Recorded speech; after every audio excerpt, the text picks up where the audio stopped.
സിംഹം പതുങ്ങുന്നത് ഒളിക്കാനല്ല, പകരം സിംഹം പതുങ്ങുന്നത് കുതിക്കാനാണ് എന്നാണ്. ഇതിനർത്ഥം ഒരുപക്ഷെ വരും ദിവസങ്ങളിലും വരുന്ന മണിക്കൂറുകളിലും പ്രേക്ഷകർ മനസ്സിലാക്കുമായിരിക്കും. കെ സുധാകരൻ ഈ നിമിഷം വരെയും നടത്തിയ പോരാട്ടം എന്തിനാണെന്നുള്ളത് നമുക്കെല്ലാവർക്കും അറിയാം. അതിനൊറ്റ കാരണമേ ഉള്ളൂ, അത് കണ്ണൂർ സീറ്റാണ്. അത് ടി.ഒ. മോഹൻ അവിടെ മത്സരിക്കുന്നുണ്ടെങ്കിൽ കഥ ഇനിയും അവസാനിച്ചിട്ടില്ല. അഭി പിക്ചർ ബാക്കി ഹേ. ബാക്കി നമുക്കതിന് ശേഷം ചർച്ച ചെയ്യാം. ഇന്ന് രാവിലെ മുതൽ നമ്മുടെ വാർത്തകളിൽ നിറഞ്ഞു നിന്നതേ എന്ത് കൗതുകത്തോടു കൂടിയാണ്. രാവിലെ ഞാൻ വാർത്താപ്രഭാതം അവതരിപ്പിക്കാൻ വരുന്ന സമയത്ത് കെ സുധാകരന് സീറ്റില്ല, ഇളഞ്ഞു തന്നെ കെ സുധാകരൻ. ബ്രേക്ക്ഫാസ്റ്റ് ആകുന്ന സമയമാകുമ്പോഴേക്കും കെ സുധാകരൻ പാർട്ടി വിടാൻ പോകുന്നു എന്നുള്ള വാർത്തയാണ് വരുന്നത്. ആ ബ്രേക്കിംഗ് വാർത്ത വരുന്നു, വലിയ പ്രതികരണം ഉണ്ടാകുന്നു, എ കെ ആന്റണി അടക്കമുള്ളവർ ഇടപെടുന്നു. രാവിലെ കാപ്പി കുടിക്കാനിരിക്കുമ്പോൾ കെ സുധാകരന് സീറ്റില്ല. ഉച്ചയ്ക്ക് ഉച്ചഭക്ഷണത്തിനിരിക്കുന്ന സമയത്ത് കെ സുധാകരന് സീറ്റ്.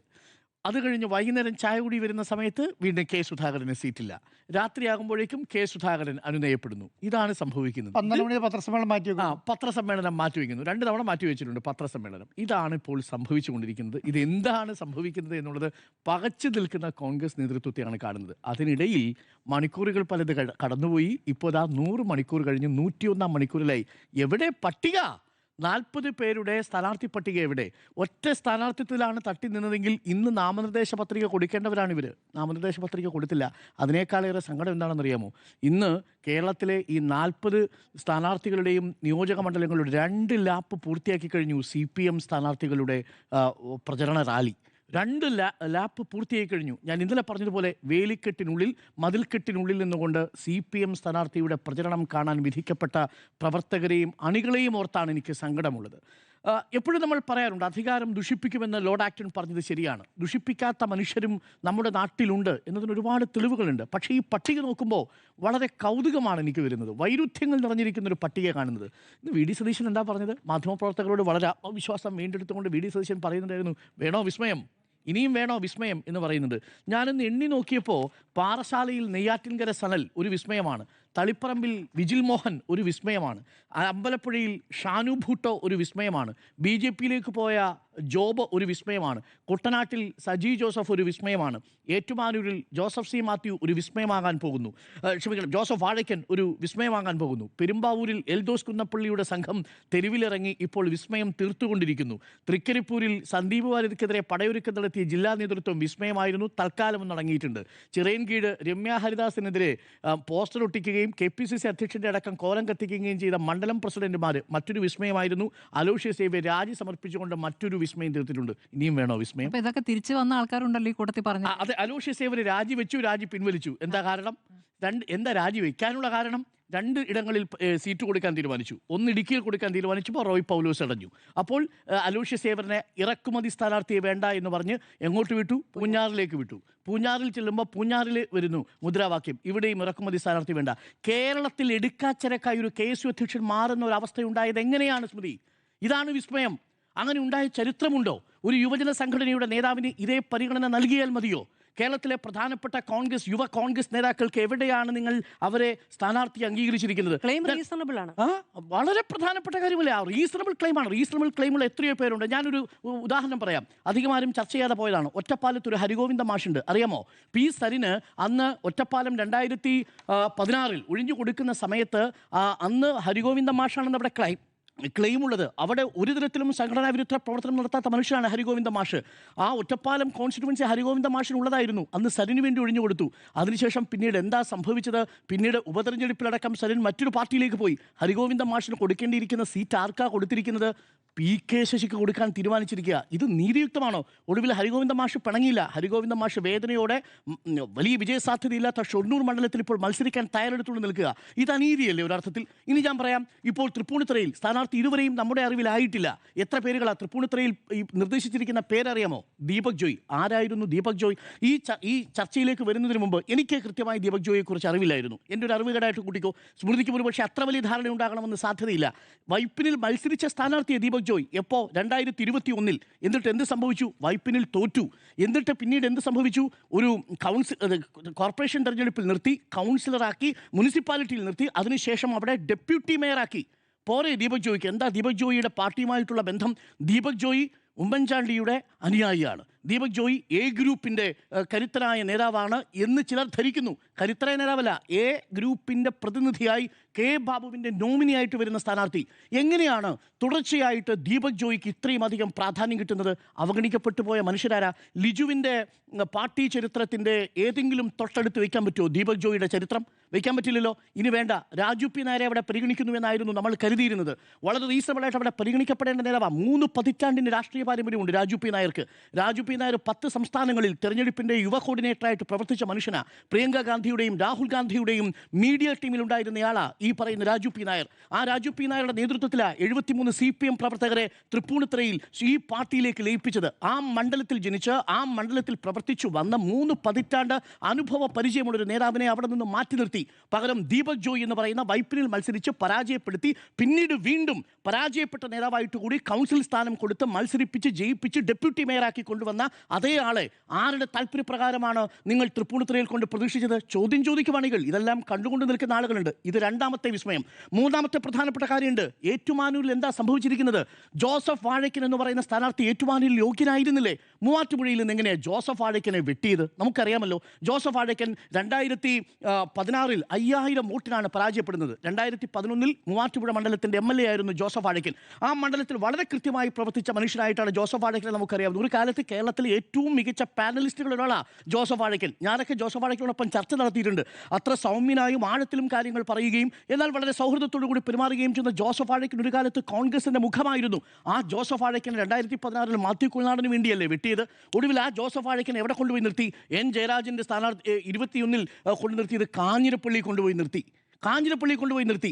അതിനുശേഷം നമ്മൾ പ്രതീക്ഷിച്ചു ഏറ്റുമാനൂരിൽ നിർത്തുമെന്ന് കരുതി. രമേശ് ചെന്നിത്തലയുടെ നോമിനിയാണ്. രമേശ് ചെന്നിത്തലയുടെ ഒപ്പം നിൽക്കുന്നയാളാ.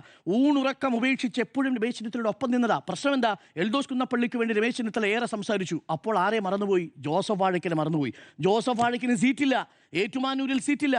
ഏറ്റുമാനൂരിൽ നിന്ന് മാറ്റുമെന്നറിഞ്ഞു. കാഞ്ഞിരപ്പള്ളിയിലേക്ക് കൊണ്ടുപോകുന്ന കരുതി. കാഞ്ഞിരപ്പള്ളിയിലും സീറ്റില്ല. ജോസഫ് വാഴക്കനോട് ചെയ്തത് നീതിയാണെന്ന് ആർക്കെങ്കിലും പറയാൻ സാധിക്കുമോ? ഇത് രണ്ടാമത്തത്. കൊച്ചിയിൽ ദീപ്തി മേരി വർഗീസിന്റെ കാര്യം പറഞ്ഞതുകൊണ്ട് ഞാൻ അതിലേക്ക് പോകുന്നില്ല. ഇനി ഇതിനേക്കാൾ ഏറെ വിഷമിപ്പിക്കുന്ന ഒരു കാര്യമുണ്ട്. ഗാന്ധിവധത്തെ ന്യായീകരിച്ചു എന്നതിൻ്റെ പേരിൽ ആരോപണം നേരിടുന്ന ഒരു BJPയിൽ നിന്ന് വന്ന നേതാവിന് കേരളത്തിലൊരു മണ്ഡലത്തിൽ ഒരു സ്ഥാനാർത്ഥിയാകാനുള്ള അവസരം കൊടുക്കും. എന്നാൽ ഗാന്ധിയെ വിമർശിച്ചതിൻ്റെ പേരിൽ ഒരാളെ പുറത്താക്കുന്നു എന്ന മട്ടിൽ കാര്യങ്ങൾ വരികയാണ്. എന്താ ഈ സണ്ണി കപ്പിക്കാടിനെതിരെ അജയ് തറയിൽ എഴുതി വെച്ചിരിക്കുന്നത്? ഏതെങ്കിലും ഒരു കോൺഗ്രസ്സുകാരൻ എഴുതാൻ പാടുള്ള കാര്യമാണോ? അദ്ദേഹം വിജയിക്കാത്ത സീറ്റിൽ കോടീശ്വരനാവാൻ വേണ്ടി ശ്രമിച്ചു എന്നാണ് പറയുന്നത്. വളരെ മോശമായ പ്രതികരണം. അത് ഏതെങ്കിലും കോൺഗ്രസ് നേതാവ് പിണറായി തള്ളി പറയേണ്ട വാക്കുകളാണ്. സണ്ണി കപ്പിക്കാട് അങ്ങോട്ട് വലിഞ്ഞു കയറി സീറ്റ് വാങ്ങിയ ആളല്ല. നിങ്ങൾക്ക് രാഷ്ട്രീയമായി സണ്ണി കപ്പിക്കാടിനോട് വിയോജിപ്പുണ്ടാവാം. പക്ഷേ ഇപ്പോഴും ഗാന്ധിയെ വിമർശിച്ചതിന്റെ പേരിൽ ഇത് ഗാന്ധിയെ വിമർശിച്ചതിന്റെ പേരിൽ നിന്നല്ല. ആ പ്രതികരണത്തിൽ കൃത്യമായും പ്രതിഫലിക്കുന്ന ഒരു സവർണ രാഷ്ട്രീയമുണ്ട്. അജയ് തറയിലെ സ്റ്റേറ്റ്മെന്റിൽ ഒഴിവാക്കിയതല്ല. ആ അജയ് തറയിലെ സ്റ്റേറ്റ്മെന്റിൽ ആര് സണ്ണി കപ്പിക്കാടിനെ ഒഴിവാക്കുന്നതിനുള്ള ന്യായീകരണമായി പറയുന്നത് വിജയിക്കാത്ത സീറ്റിൽ കോടീശ്വരനാവാൻ വേണ്ടി മത്സരിക്കുന്നു സണ്ണി കപ്പിക്കാടെന്ന് എങ്ങനെ പറയാൻ പറ്റുക? സണ്ണി കപ്പിക്കാട് കോടീശ്വരനാവാൻ വേണ്ടിയാണോ? അങ്ങനെയാണോ സണ്ണി കപ്പിക്കാടിനെ നമ്മൾ കാണുന്നത്? സണ്ണി കപ്പിക്കാടിനെ കുറിച്ച് ഏതെങ്കിലും ഒരു വിമർശനം ഇന്ന് വരെ അങ്ങനെ കേട്ടിട്ടുണ്ടോ? എന്ത് ധൈര്യത്തിൽ അജയ് തറയിൽ അങ്ങനെ വിമർശിച്ചത്? ഇതാണ് പ്രശ്നം. ഇതെല്ലാ കാലത്തുമുണ്ട്. അംബേദ്കറിനെ പരാജയപ്പെടുത്തിയ പാർട്ടിയുടെ പേര് കോൺഗ്രസ് എന്ന ചരിത്രത്തിൽ രേഖപ്പെടുത്തിയിട്ടുണ്ട്. നമ്മുടെ നിയമമന്ത്രിയെ ആദ്യമായി ഭരണഘടനാ അസംബ്ലിയിൽ വരാത്ത വിധം പരാജയപ്പെടുത്തുകയും അതിനുശേഷം വളരെ വളരെ വളരെ ബുദ്ധിപൂർവ്വം കൗശലപൂർവ്വം അദ്ദേഹത്തിന് മത്സരിക്കേണ്ട മണ്ഡലത്തെ പാകിസ്ഥാന്റെ ഭാഗമാക്കി മാറ്റുകയും ചെയ്ത പ്രവർത്തനം നടന്നിട്ടുണ്ട്. നമ്മുടെ 1950കളിൽ 1947കളിൽ ആ മനുഷ്യരെ പരാജയപ്പെടുത്തിയ പാർട്ടി ഇന്ന് സണ്ണി കപ്പിക്കാടിനോട് ചെയ്തതും നീതിയല്ല. അങ്ങനെ നീതി കിട്ടാത്ത ഒരുപാട് മനുഷ്യരുണ്ട്. അവിടെയാണ് എൽദോസ് ചോദിക്കുന്ന ചോദ്യം പ്രസക്തമാവുന്നത്. എൽദോസ് ചോദിക്കുന്ന ചോദ്യം ഇതാ: നിങ്ങൾക്ക് ഒരു ഭാഗത്ത് ഒരേ കേസിൽ ആരോപണ വിധേയനായി ജയിലിൽ കിടന്നൊരു മനുഷ്യന് സ്ഥാനാർത്ഥിത്വം കൊടുക്കുന്നു. അതേസമയം ജയിലിൽ കിടക്കാത്ത മറ്റൊരാൾക്ക് നിങ്ങൾ നീതി നിഷേധിക്കുന്നു. ആരോപണ വിധേയനായ ഒരാളെ നിങ്ങൾ മറ്റൊരു പാർട്ടിയിൽ നിന്ന് കൊണ്ടുവന്ന് ഈ പാർട്ടിയിൽ മത്സരിപ്പിക്കാൻ തീരുമാനിക്കുന്നു. എന്ത് നീതിയാണിത് എന്ന ചോദ്യം സ്വാഭാവികമാണ്. ഇതെല്ലാം ഉണ്ടാവുന്നത് എങ്ങനെയാണ്? ഇതെല്ലാം കേരളത്തിലെ കോൺഗ്രസ് നേതാക്കളെ സംബന്ധിച്ച് ആശങ്കപ്പെടുത്തുന്ന കാര്യമാണ്. വിജയസാധ്യത നിലവിലിരിക്കുന്ന ഒരു സാഹചര്യത്തിലാണ് ഈ കളികൾ നടത്തുന്നത്. എന്തിനാ സ്മൃതി ഈ കളികൾ നടത്തുന്നത്? ഞാൻ എണ്ണി നോക്കുകയായിരുന്നു. സമുദായ സമവാക്യം പാലിക്കാൻ വേണ്ടിയാണോ? അല്ല. എറണാകുളത്ത് 45% വരുന്ന ഹിന്ദു വിഭാഗങ്ങളെ പ്രതിനിധീകരിച്ച് 2 പേരേ ഉള്ളൂ കോൺഗ്രസിന്റെ സ്ഥാനാർത്ഥികൾ. ക്രിസ്ത്യൻ വിഭാഗത്തിൽ നിന്ന് 4 or 6 പേരോ ഉണ്ട് ഇപ്പോൾ സ്ഥാനാർത്ഥികളായിട്ട് നിൽക്കുക.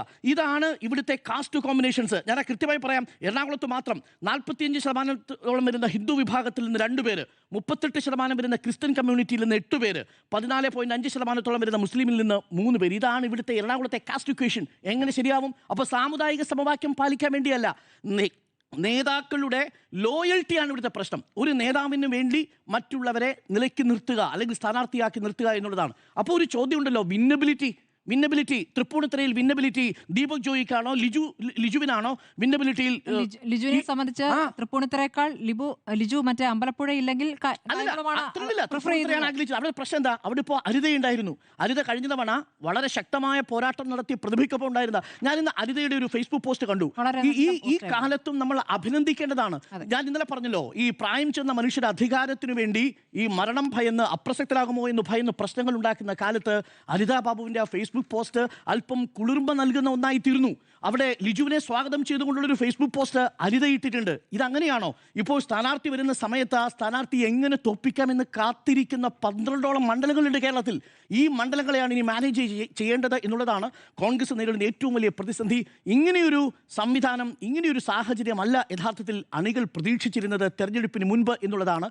നമ്മുടെ മുന്നിൽ ഒരുപാട് കഥകളൊന്നുമില്ല. ഇന്നിപ്പോൾ പത്രത്തിൽ OK ജോണി ഒരു കുറിപ്പ് എഴുതിയപ്പോഴാണ് സിൻസനാറ്റിസിന്റെ ചരിത്രം ഓർമ്മിച്ചത്. റോമിലെ ഒരു വലിയ ഭരണാധികാരിയായിരുന്നു അദ്ദേഹം. ഒരു പെട്രീഷ്യൻ വിഭാഗത്തിൽപ്പെട്ട സാധാരണക്കാർക്കെതിരായി തീരുമാനങ്ങൾ എടുത്തിരുന്ന നേതാവ് തന്നെയാണ്. പക്ഷെ അദ്ദേഹത്തിനൊരു ഗുണമുണ്ടായിരുന്നു.